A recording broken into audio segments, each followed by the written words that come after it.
estamos... Aproveitar que nós estamos aí dentro da igreja, né? O Zine é quase que onipresente, né? Então a gente abre o Instagram, ele tá lá em Santa Maria, daqui a pouco já está em Alvorada, tá não sei aonde, né? Não sei como é que ele consegue. Mas enfim, é uma alegria muito grande, né, te receber aqui, viu? A gente já teve a oportunidade de trocar algumas palavras antes, né? Até quero me corrigir, né? O Zine é aqui de Canela, nós temos uma candidatura em Canela, com certeza, né? Mas acaba que a gente vai ficando tanto tempo longe que acaba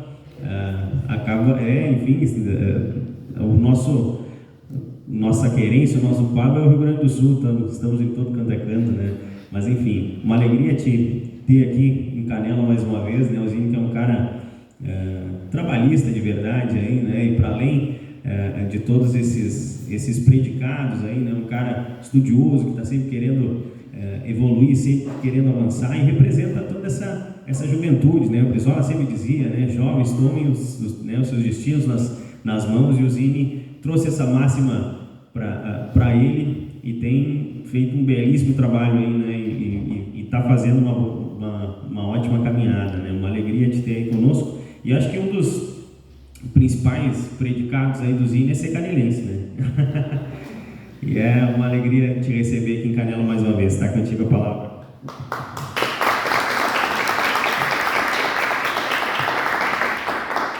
Boa noite a todos. Boa noite. Frax aí, boa noite a todos. Boa noite. Aê, agora sim. Olha só, eu tô meio nervoso porque é a primeira vez que a minha mãe participa de uma atividade política partidária. Levanta aí, mãe, para o pessoal te conhecer. Ana Maria de Barros, mais conhecida como Mica. Eu tenho até vergonha quando alguém pergunta assim, tipo, quem é meu pai, né? Mas eu tenho o privilégio de ter duas mães, então quero pedir para minha madrinha também, que Regina, mais conhecida como Pepe, né? Então, meus dois mães aí, nem sei muito como conduzir isso aqui com elas ali na plateia, mas vamos tentar. A irmã do Lauri, Nelly, boa noite. Quero dar boa noite para o Josemar, nosso vice-presidente do PDT de Canela. Daniel, nosso presidente estadual do Movimento Cultural Darcy Ribeiro. Obrigado pelo convite. Uma honra poder estar aqui na minha cidade conversando sobre o nosso partido, depois de toda essa formação, experiência, enfim. A Gabi, que também concorreu a vereadora em 2020 aqui em Canela, né, e já participou com a gente das nossas lives. Quero cumprimentar os meus colegas pré-candidatos. Quero dizer que é uma honra, eu fico muito feliz de receber vocês na minha terra. Dizer receber na minha terra, né, porque me sinto aqui, a identidade, né, com o território.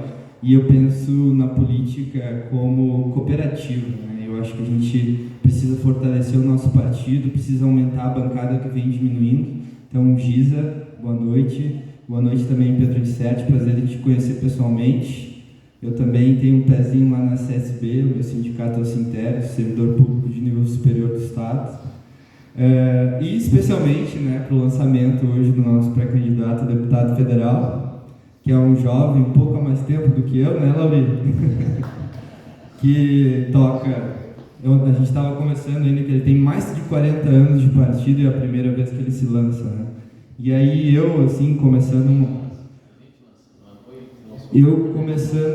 uma carreira jovem, também querendo estar lá na linha de frente, e o Lauri, então, eu acho que a gente tem várias coisas em comum, que eu espero nessa fala poder estar apontando, que é o trabalhismo, né, Lauri, que precisa ser fortalecido para a gente poder alinhar as rosas, né, de norte a sul.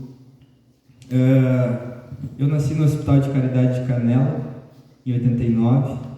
Eu me lembro que quando eu tinha 5 anos, na Danton Correia da Silva, no pré-1, me lembro da gente fazer fila para enxaguar a boca com flúor, porque ainda era um governo, parte da política tocada por um governo trabalhista de Alceu Colares, onde tu tinha dentista na escola, onde tu tinha assistência em saúde na escola, tu tinha a escola como uma referência para muito além da questão da educação. E dali para frente começou um desmonte, né? Danton é uma escola normal, o objetivo é formar professoras minha mãe estudou lá. E aí, gente, eu me lembro que eu ficava pensando em, enfim, mudar de vida, né? E eu pensava que queria estudar. E aqui só tinha o campus da UX. Eu nem pensava no que eu queria estudar, só queria estudar, né? Tipo, foi um valor sempre muito forte ali em casa, que eu me lembro, meus primos são tudo mais velhos, 6, 7 anos, assim, e eles sempre ficavam falando como se estudar fosse poder ser alguém no futuro, então aquilo sempre estava na essência. Na verdade, assim, o meu avô me chamava de gurizinho, né, mãe? E aí, quem era chamado de gurizinho também era Brizola. A minha família, eu acho que eles eram brizolistas, só que eram brizolistas no armário. Por quê? Porque eu acho que talvez foi um período da ditadura, né? Onde talvez tu levantar qualquer bandeira política, tu podia sofrer perseguição, retaliação, mas ela estava lá nos valores, no sentido de olhar para uma criança e pensar que essa criança, ela não tem responsabilidade sobre o ambiente em que ela nasceu e sobre tudo aquilo que ela pode passar. Então, na minha criação, tinha muito do trabalhismo, tinha muito do que Brizola pregava para a sociedade, enquanto aquilo reverberava e tinha consequências na população. Assim como hoje também tem consequências, uma desgraça de um governo Bolsonaro, que antes de vir para cá, a gente passou no Unicinos, porque estão fechando programas de pós-graduação da área de humanas, por causa desse obscurantismo que ele fica plantando. E aí eles vão abrir um programa de pós-graduação em engenharia de produção para pesquisar sobre armamento. E aí, eu cheguei lá, é tudo dominado, Geisa, pelo PSOL, até comentei com ela, Pedro Insetti. Então, eles não iam dar espaço para nós do PDT, né? Mas eu cheguei lá dizendo assim, olha, eu sou professor de engenharia química, eu posso falar? Claro. Daí me deram o microfone. Quando eu estava com o microfone na mão, aí estava feito, né? E aí, enfim, encerrei minha fala dizendo que o que o Brasil está precisando é de mais livros e menos armas.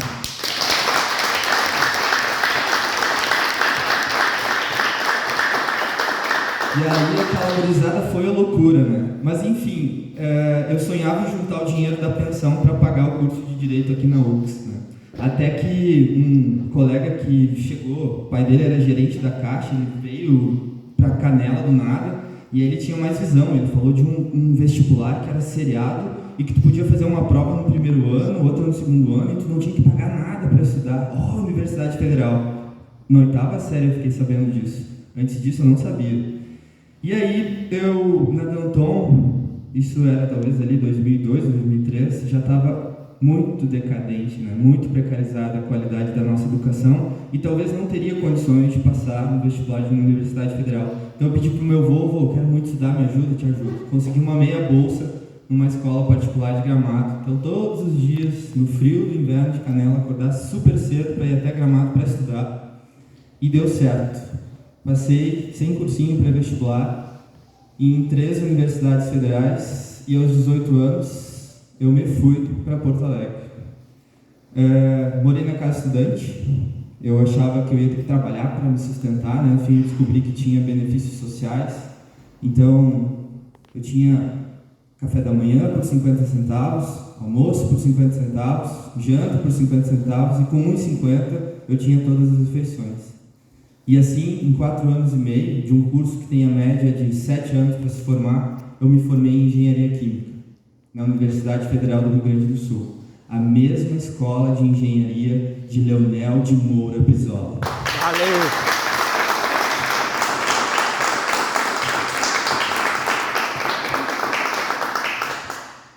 Eu era um alienado político. Na minha família ninguém gostou muito de discutir política, né? Então, eu começo a despertar quando eu já tinha mais ou menos uns 25 anos.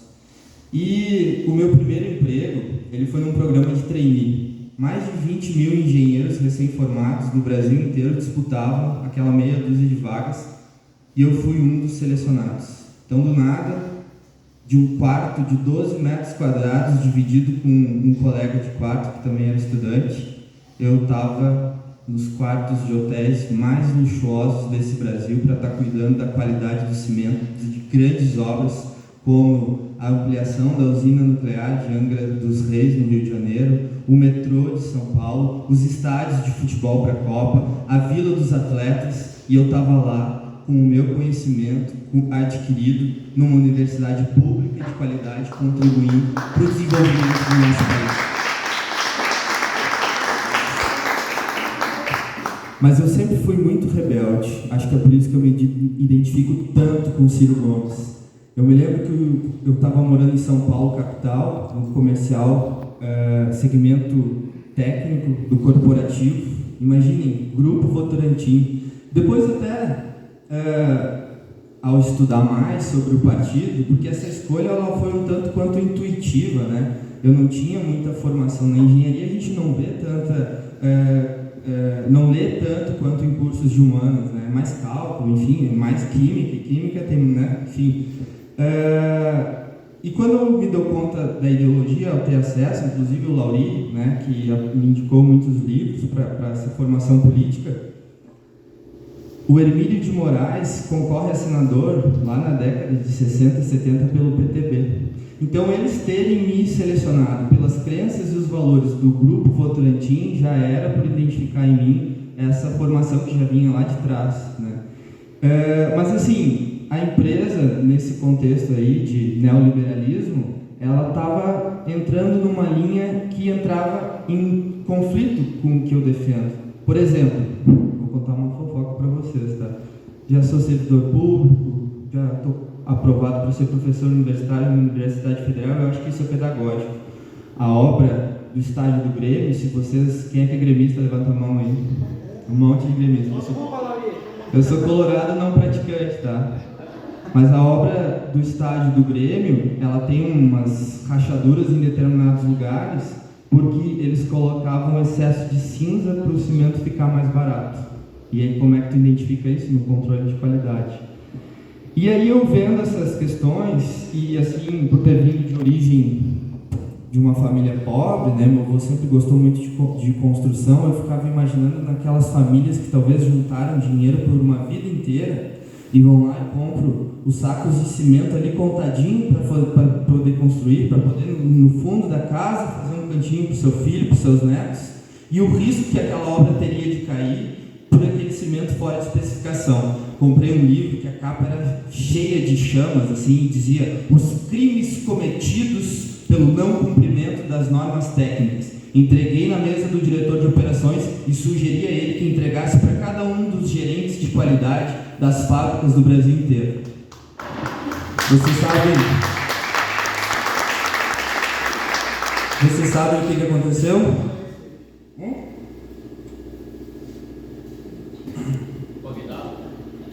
Óbvio, fui demitido. A gente está no Brasil de Bolsonaro, né? Fui demitido.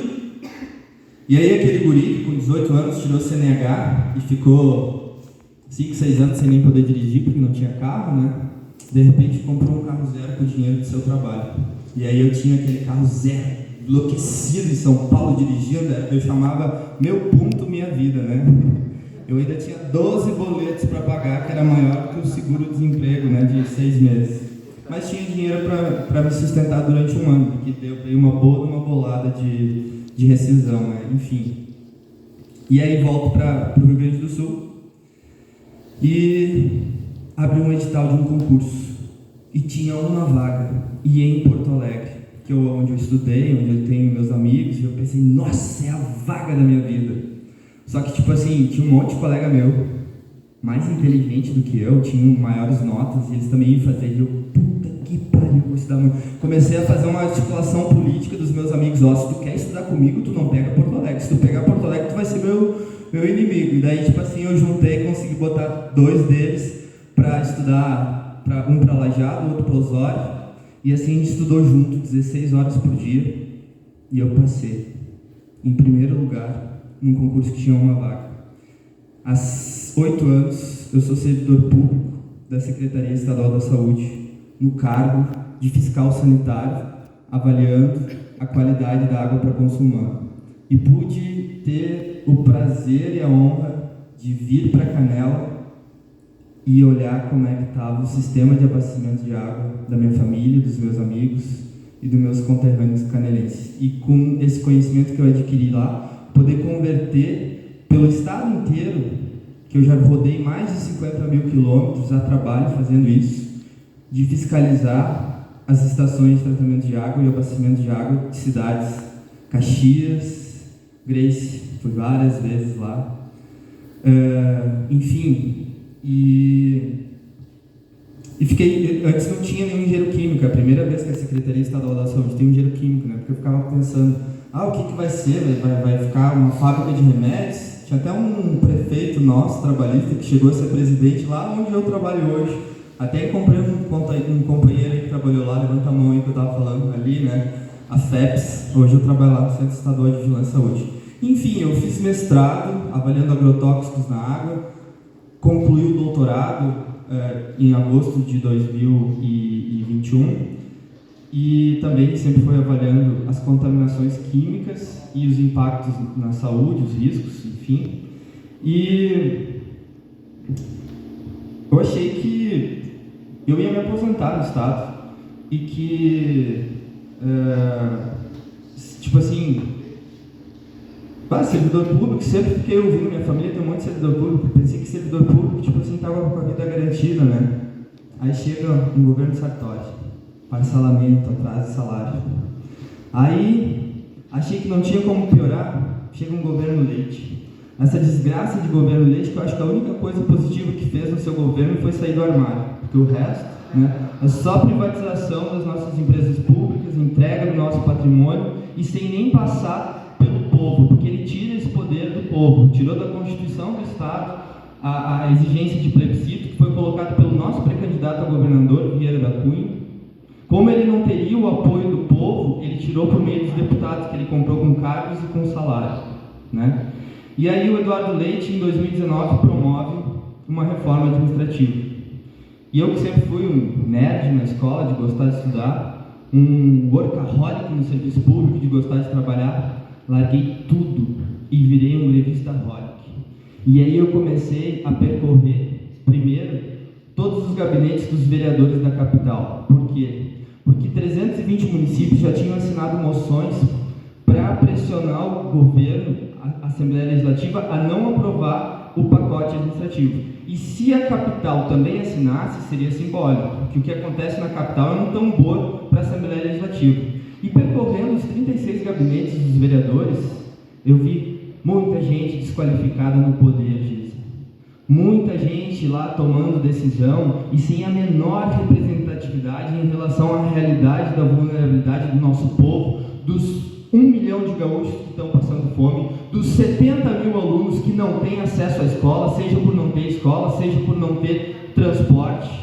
Um Estado que tem fechado escolas e que tem construído presídios, como dizia Darcy Ribeiro há 3, 4 décadas atrás, é o que está acontecendo hoje no Rio Grande do Sul. E depois, ao percorrer os gabinetes dos deputados estaduais, eu vi pior ainda, pessoas que tinham alinhamento ideológico, mas se venderam por cargos, se venderam por dinheiro, se venderam pelo poder. E tem como consequência disso, a gente está num dos piores indicadores na área da educação. E a educação transformou a minha vida e é por isso que eu estou no PDT e é por isso que eu estou aqui hoje na condição de pré-candidato a deputado estadual pelo mesmo partido do Brizola, com a faca entre os dentes, com sangue nos olhos para ocupar uma vaga lá, representar cada um de vocês, canelenses, dessa nossa cidade que mais do que triplicou, que todo mundo do Brasil que vem aqui visitar quer o sonho de morar aqui, mas não conhece a realidade de uma Vila Poeira, a realidade da falta de saneamento básico, a realidade de quem está passando fome. E aqui, Geisa, além da fome, tem frio, e não tem coisa mais triste do que fome e frio. Eu me identifico também com Ciro Gomes. Ciro Gomes escreveu o Projeto Nacional de Desenvolvimento. O orçamento do Rio Grande do Sul, desculpa, só mais uns minutinhos que eu me empolguei aqui, que eu tenho ido nos lançamentos de umas pré-candidatura, uns me dão um pouquinho de tempo, mas aqui como é a minha cidade, eu quero falar um pouquinho mais, então só peço licença. O orçamento do Rio Grande do Sul é 50 bilhões de reais. O orçamento brasileiro é 4 trilhões e 80 bilhões. Então, se a gente coloca um cara lá na presidência, a gente vai conseguir fazer muita coisa acontecer no nosso país se for um trabalhista. Se a gente coloca um cara como governador do estado, ele também vai fazer muita coisa, mas vai ficar limitado. Porque os problemas do Rio Grande do Sul só vão ser resolvidos quando a gente resolver os problemas que estão lá na União, que tem reduzido ano a ano os repasses para o nosso estado. É por isso que eu tenho lutado tão ferrenhamente nas ruas e nas redes para que a gente possa ter Ciro Gomes governando o Brasil a partir de 2023. E eu quero dizer para vocês que num desses posts aí das redes sociais, um mandou uma mensagem: nunca vi tanto trabalhista numa mobilização como tinha hoje lá no Unicinos. O nosso partido, Lauri, infelizmente, envelheceu e está precisando se rejuvenescer. A gente precisa conectar o trabalhismo com a era digital. Está chegando o 5G lá em Porto Alegre. Então, por isso eu venho fazendo um trabalho nas redes. Muitos aqui já participaram, mesmo de longe, de lives, de spaces no Twitter. E, para mim, tem sido a melhor formação política, porque a gente tem muita gente boa no PDT, com muita vivência.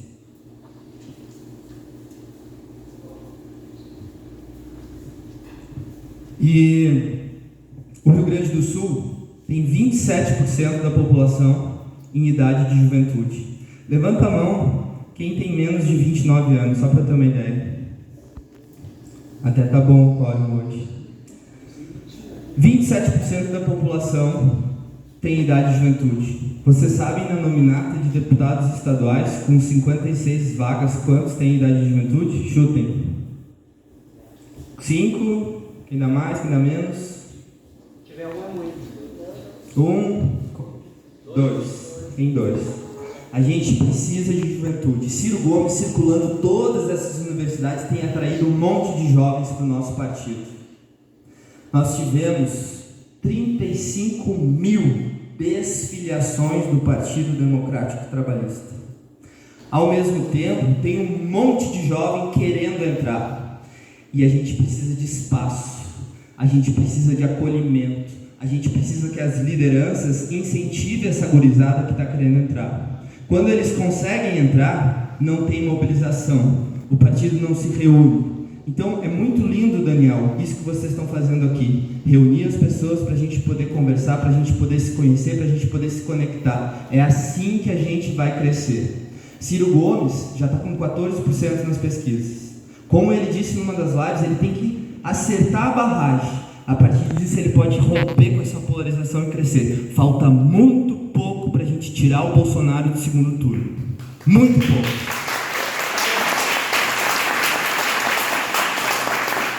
Eu preciso da ajuda de vocês, militando, conversando com a família, conversando com os amigos, conversando com toda a rede de vocês e escrachando que o Lula deu pouco aos pobres e deu muito aos ricos. Foram 400 bilhões de reais para os bancos e foram 4 trilhões para os bancos e 400 bilhões em processos de transferências de renda que não se sustentaram. Hoje 70 milhões de brasileiros estão devendo e endividados. A gente precisa mudar o modelo econômico. São só 5 bancos que tem no país. É um cartel e é uma forma moderna de escravizar o nosso povo. É por isso que eu acredito no Ciro Gomes e eu quero pedir para finalizar, agora sim, Lauri, todo mundo, Brasil, pra frente, Ciro presidente! Brasil, pra frente, Ciro presidente!